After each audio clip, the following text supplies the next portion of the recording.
নমস্কার বন্ধুরা, আপনাদের সকলকে ব্লগার রানী চ্যানেলে স্বাগত। আজকে আমরা চলে এসেছি চণ্ডী মন্দিরে, আর এখানে অনেক কিছু অনুষ্ঠান হচ্ছে রামনবমীতে। তো চলুন আপনাদেরকেও দেখাই।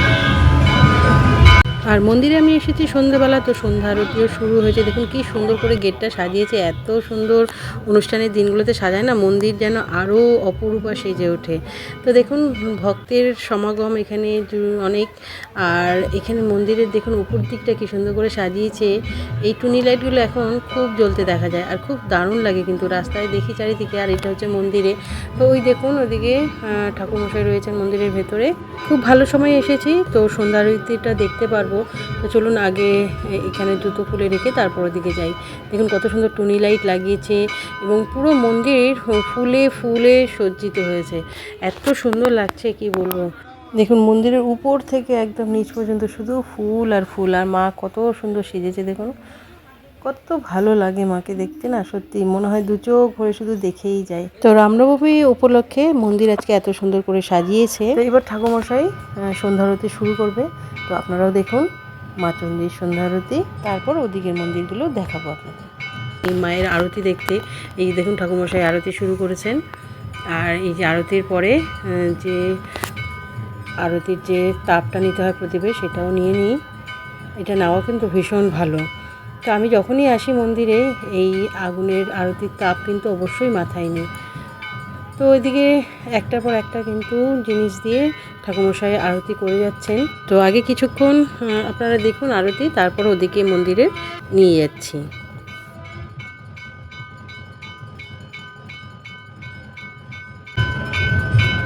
চণ্ডীমায়ের ডান হাতেই রয়েছে রানী সীতা দেবীর মূর্তি।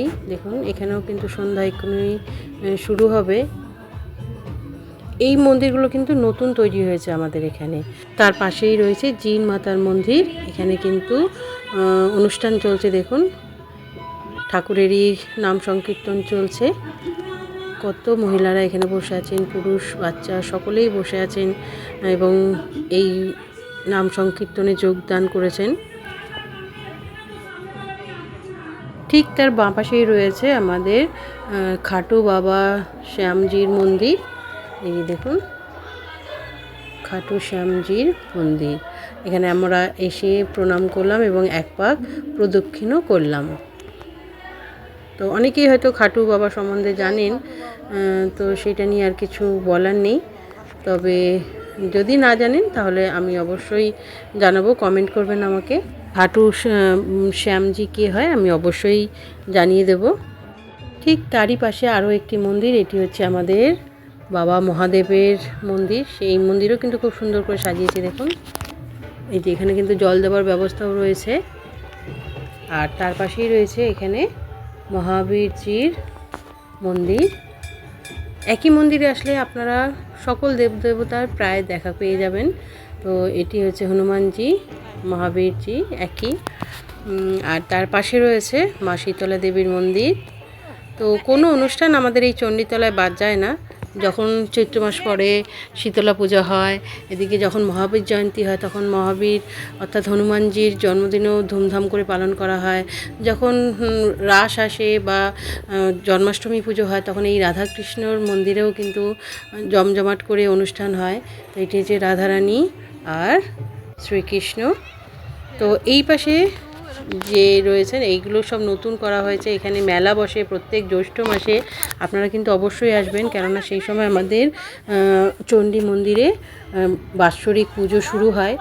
তো এক মাস ধরে এই পুজো হয় আর এখানে মেলা বসে।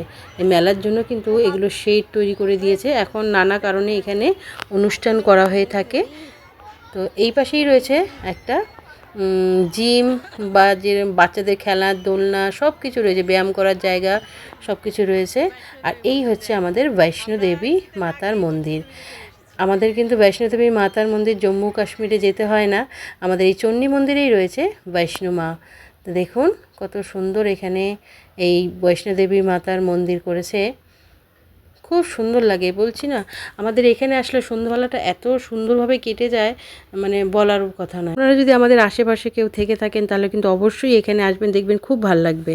আমার ছেলে আবার ভেতরে গিয়ে প্রণাম করলো, প্রণামী দিল এবং প্রসাদ নিয়ে আসছে। তো আপনাদের কেমন লাগে আমাদের এই চণ্ডী মন্দির? এই যে দেখুন কাটিং যে মিষ্টি হয় সেই মিষ্টি প্রসাদে দিয়েছে বৈষ্ণোদেবীর মাতার। তো এবার আমরা চলে যাচ্ছি। তো আজকে চণ্ডী মন্দিরে আমি ছেলেকে নিয়ে এসেছিলাম, আর এবার আমরা বাড়ির দিকে রওনা দিচ্ছি। তো দেখুন কত সুন্দর লাগে দূর থেকে এই চণ্ডী মন্দির। এটি কিন্তু বেহালা চণ্ডী মন্দির। আরেকটা বেহালা চণ্ডী মন্দির আছে যেটা কিনা শখের বাজারে অবস্থিত। তো যাওয়ার আগে ছেলে বললো আইসক্রিম খাবো, তো এখানে বসে আইসক্রিম খেয়ে নিলাম আমরা, এবং বসারও কিন্তু খুব ভালো ব্যবস্থা রয়েছে। তাহলে আজকের মতো ব্লগটা এখানেই শেষ করলাম। আর যাওয়ার সময় কিন্তু আমাদেরকে একটা পেয়ারা প্রসাদ দিয়েছিল।